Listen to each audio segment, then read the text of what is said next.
I assume once you click this video that you are a gamer yourself. So my first question is, have you ever been gaming since you were a kid? That's important because my next point is, from all the years that we have been playing games, I'm pretty sure that you have this one particular game that is very memorable to you. That one specific game that changed your life, changed you as a person for better or worse. Now pause this video and think about it, okay? I want you to remember all those happy moments you had with that game. Or even the sad ones, if there's any. Nice, did you miss those good old days? You know what? Me too. That's the reason why I made this video. In my case, there are actually a lot of games that changed my life. But for this specific video, I will have to choose one game for now, okay? And that game would be Final Fantasy X or Final Fantasy X. Depends on who you ask. So yes, why that game, you ask? The reason is because of how it made me go oof once I finished the whole game. So that's about it. Video over. Let's move on to the next one. Just kidding. So anyways, that's TLDR. So let's explore a little bit, okay? So let's start at the intro.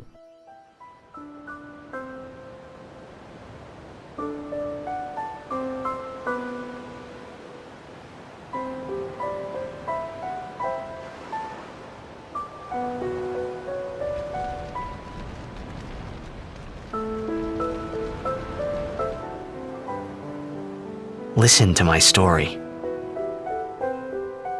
This may be our last chance.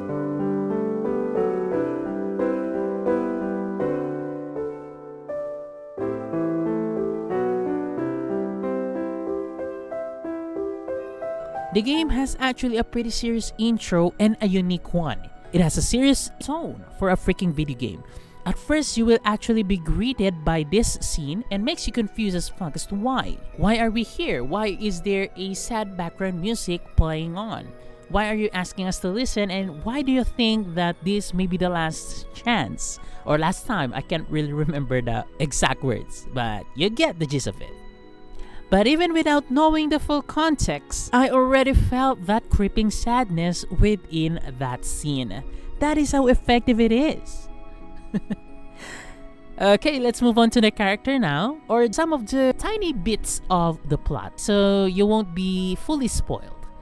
Okay, let's start. Your character is named Tidus, and he was actually a blitzball player. Just imagine playing soccer or football, but underwater. Doesn't make sense, right? But that's just how it is. Let's just go with that. That's just their creative spark going on. Then one day when he was actually playing the game of Blitzball, a gigantic creature attacked his hometown, Zanarkand, and everything changed after that. He met a guy in red named Giga Chad, and they were transported into a tropical island. That's when he met Yuna, a summoner.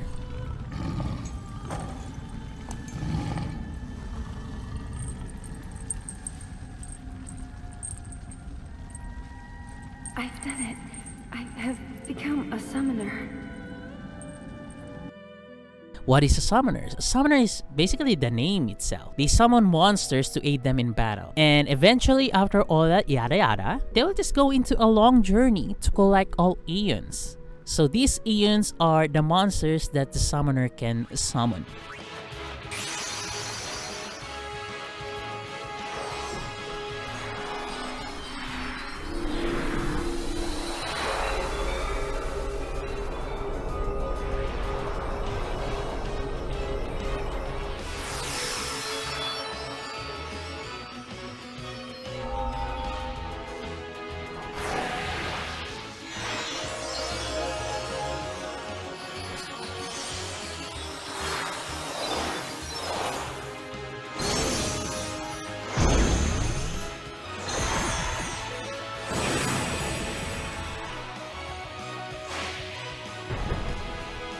They are used to aid for battle and in order to defeat the gigantic creature that he met at the very beginning of the game, which is actually his Now to the battle mechanic part, the game is actually pretty hard at first, especially if you are a beginner on JRPG. Trust me on this one, it is grindy as fuck.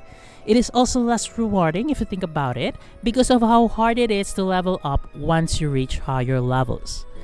But somehow it got me hooked. the challenges of grinding per day after school. And even though it's less rewarding if you see it on a technical point or viewpoint, somehow when you're playing the game, it feels rewarding because after all that grinding, you can now definitely defeat the boss. And now you will have this testosterone bomb or feeling that, God, this feels so good. And actually, I remember back then, I will always turn my PlayStation on or PlayStation 2 on so I can continue grinding and eventually continue the beautiful story of the game. The story of the game itself is beautiful. Chef kiss. Mwah. It helps me shape my attitude and my perspective about life. It made me appreciate what I have back then. Because back then when you were a kid, you want to do this, you want to do that, you want more money, you want toys, you want a lot of stuff that other kids has or other teenager has, and you want to experience things that the adults are experiencing, but you cannot because you're still a kid, technically a kid. Right? So back then when I played and finished this game, I actually learned to appreciate that I am actually lucky myself. I am actually lucky to have these things that I can eat 3 times a day. You know, that I have a lot of good friends back then with me. And even my family back then supported me for some of my passion, which is really I'm thankful for. The game's setting is actually Southeast Asian inspired, if I'm not mistaken, okay? Don't actually quote me on this one, I'm not so sure. And the outfits of the NPC and the party are quite unique in a good way. Also, this is the first game that I played with a decent plot twist. I was shook at the end. I will just not gonna tell you what the ending looked like. So if you haven't played it yet, you can give it a try yourself, okay? And as embarrassing as it is, this is the very first game that made me cry. Why are you crying? Imagine crying over a video game. That's how hard this shit hit. Even until now, I'm just reminiscing about the memories I had with that game. It actually pretty feels awesome. Like 10 or 20 years later. You know what? Back then, I had to recover for like 3 days to a week just so I can sort my emotions out again.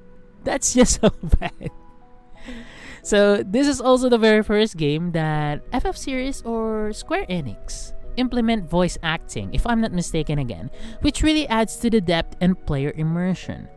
The storytelling became richer because every conversation from each main cutscene are now being voiced. Back then, voice acting on a game was very limited, if not rare, so this was actually very innovative back in the day when almost all games used text-based storytelling, like this one.